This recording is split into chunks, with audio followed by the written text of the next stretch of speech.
paano mo ito na-handle? Time management ng Miss JC. So, Kasi I believe sarili mo lang pong company sa family business. yes po, ako. Time management lang talaga.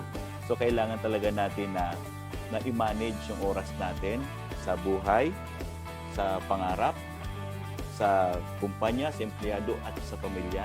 Especially po, number 1 po dapat yung management natin sa Diyos. Totoo yan, sir, no? Kasi yung meron tayo dito sa mundong ito, yung mga skills, mga pangarap natin natupad, galing kay God yan.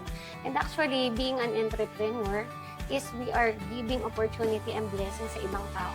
Yes. I think kaya lalo tayong bine-bless and lalo pa na kasi hindi kapag ikaw yung tao na gusto mo makatulong talaga sa maraming tao. Oo.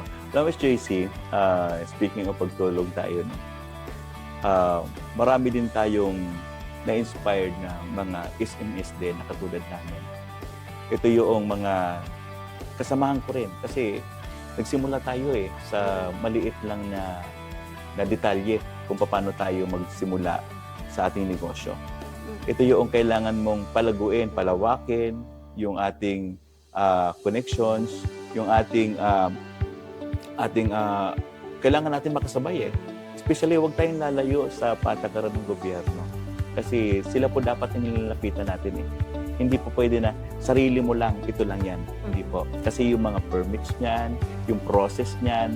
So, gusto mo makilala, lapit ka sa government. Yun po ang ginawa natin. Ganun palang ginawa nyo. And which is yun nga rin yung pinag-usapan natin kanina with Doc Ria, no? And siguro, ang laking tulong nga talaga nito kasi ikaw mismo ay patunay na natulungan yung mga tao na nangangarap na palaki ng negosyo.